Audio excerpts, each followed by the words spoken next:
as we talk to Nola May Ablett, who maybe 6 months ago sent me a fascinating book called Simon, Pubs, Pills and Knuckle Sandwiches, My Life Story. Good evening, Nola. Good evening to you, Philip and Simon. How are you? Oh, we're just fine. Of course, as soon as I saw the word Ablett on the front of the book, I just had to ring you. What relation are you to the two famous Garys? Well, I'm the auntie of Gary Senior. Yes. And, well, I'm a more distant relative to young Gary. And a grand auntie, I think. Yes, I think so. Yes. And do you see the boys often? No, the last one I saw was Gary Senior. Yeah, and how long ago was that? Oh, that's a while ago now. I can't put a time on it, but Okay. lots of time on it, yes. Oh, well, I suppose people stop you all the time and say, oh, you're related to Gary. I'm sure you live with that, don't you? Oh, they quite often say I'm a celebrity. Oh, well, you are in my book, and in fact, in your own book, too. What prompted you to write your own life story? Well, I just felt that I had plenty to say. And what's more, I think I've been dealt a fairly cruel sort of a life, and I just thought I'd sit down one day and put it in writing. It's almost like a Dear Dorothy. It's like a diary, the way you've been so honest in the book. Now, we'd like you to share some of your experiences, but because we're talking about living people, obviously, please don't mention anyone by name where you would defame them or say something derogatory. No, but I wouldn't do that. Start from the beginning and tell us about your life, Nola. Oh, well, I was born in the Warragul Hospital up in Gippsland all those years ago, which would be 1936. Yeah, 3 years older than I am, right? Yes, yes. And from then on, I just felt that I didn't have the life I would have liked to have. And why was that so? Why do you feel deprived?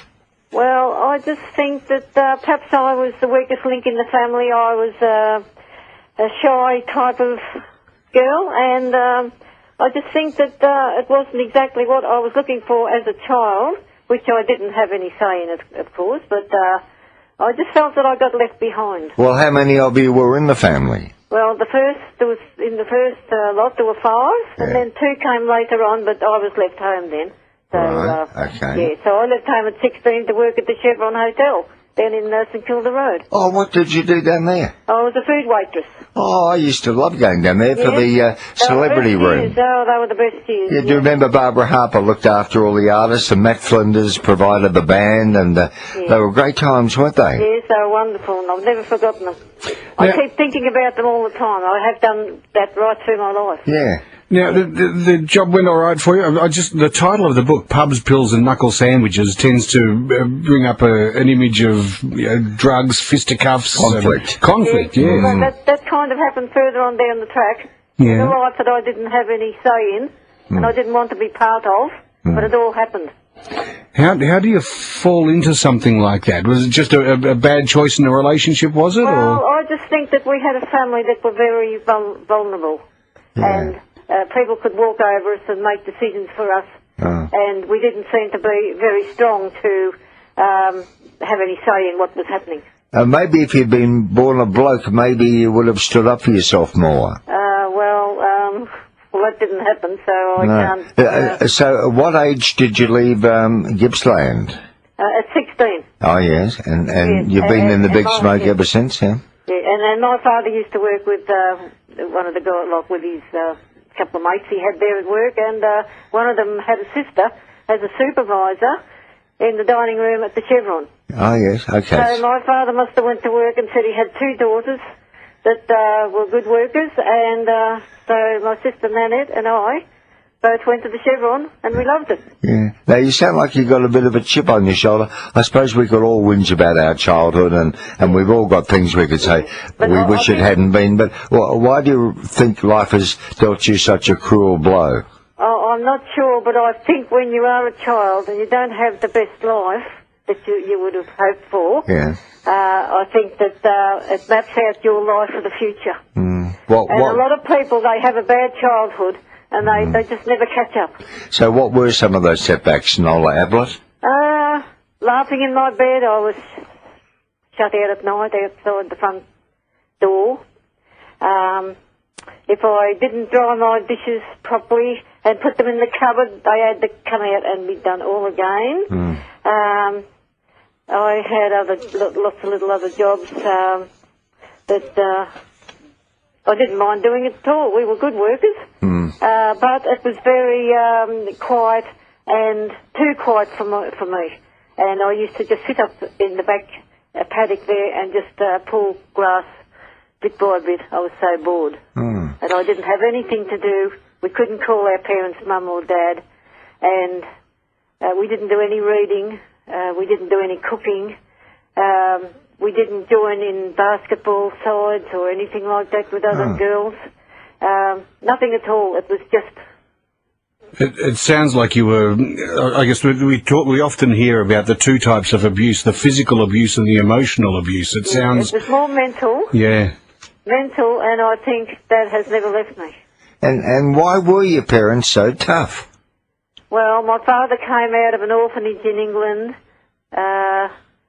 when he was 15, and he was sponsored by a lady that never married, and he worked with her, and he worked on the Warrigal coal stage, and when she died, she left him a house, and apart from that, well then, my mother, she never worked. She was on the property with all the family, and they had to milk a cow and things like that, cart water in buckets up from the river up to the house, and she used to go dancing, and so did we. And I wanted to mention too, I didn't put in my book that my sister Nanette and I used to go dancing at the ballroom above Flinders Street Station. Oh, how interesting is that? We had some wonderful times, and we got supper.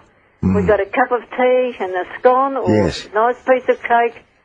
They're the times we've never forgotten. Oh, you'd be interested now in the remodelling of the old Flinders Street Station, and hopefully they're going to spruce up the ballroom as well. Yes, I think my opinion on it all would be not to change it too much, just renovate it. Yeah. Now, did you find happiness? Did you find the love of your life eventually after? Never.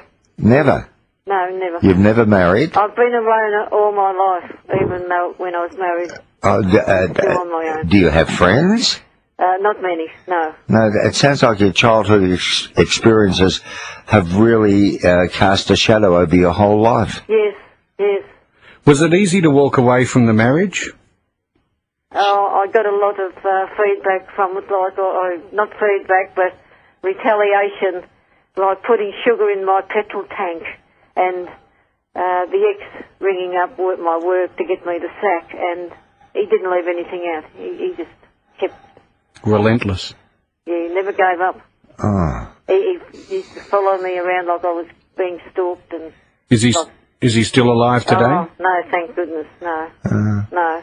So the world lifted up my shoulders when he went. So who did you turn to? Was it a doctor? Was it a minister of religion?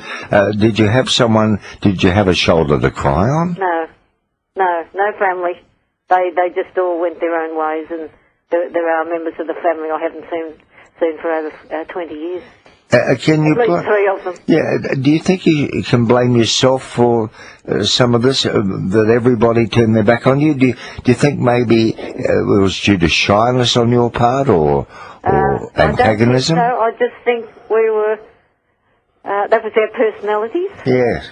And with my sister, she married my ex's brother, and so 2 brothers married 2 sisters. Yeah. And I didn't sort of see a lot of her over the years because she was busy having lots of children and things like that. And I was travelling all over the place. I had about 26 moves altogether in the 15 years. Wow. Oh. And we were touring around like Lennox Street, Richmond, and Abbotsford, and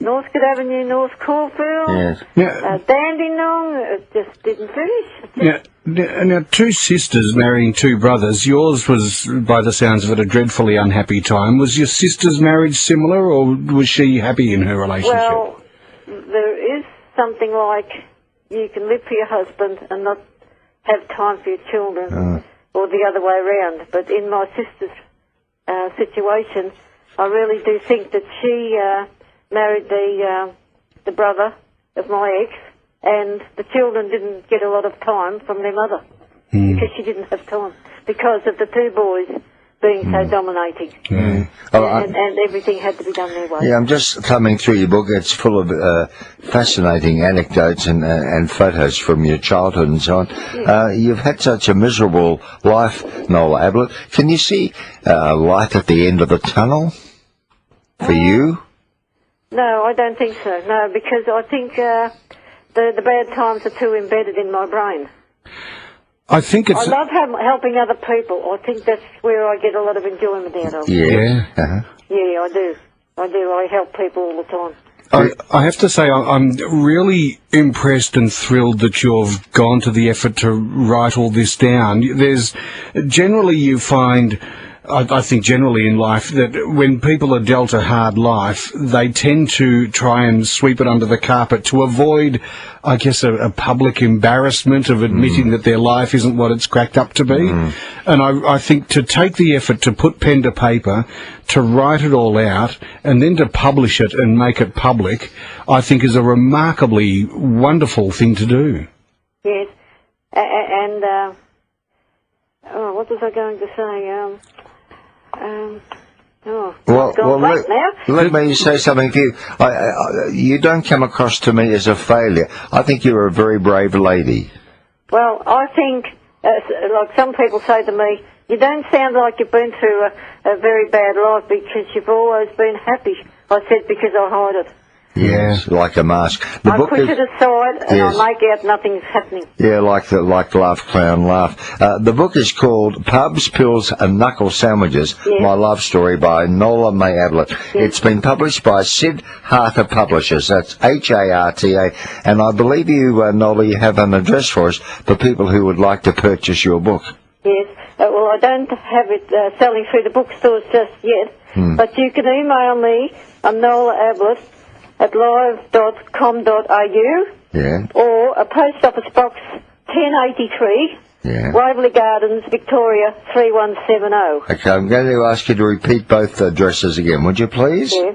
So it's not through the books just yet, but you can email me on Nola Ablett at live.com.au or post office box 1083 Waverley Gardens, Victoria 3170.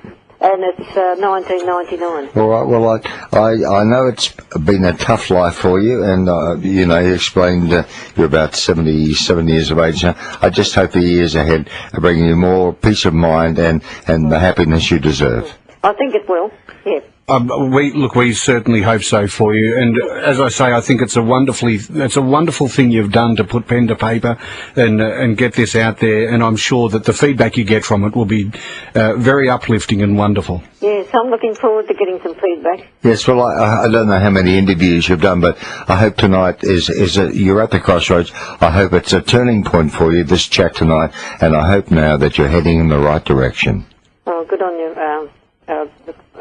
Simon and Phil. Take care of yourself, Nola. And so this probably might be the beginning of more news on the whole book. So we don't know. You might do a whole sequence of books. Who knows? Might be a whole series as a result of this. Yeah, and also know that any time you want to talk to us on Nightline, we're always here for you. Yes, I'm always listening, and yes, that's why you wrote to me. But if ever you got something on your mind, well, we'll try and ease the pain for you. Yes. Oh, it's not too bad. It's just when you're kind of a little bit on the bored side or not enough to do, your mind just wanders back to the old younger days. I hope you can, if the family have deserted you, let's hope you can surround yourself with some loving friends and some true friends as well. Yeah, that sounds good. All right. Good night to you, Nola Ablett.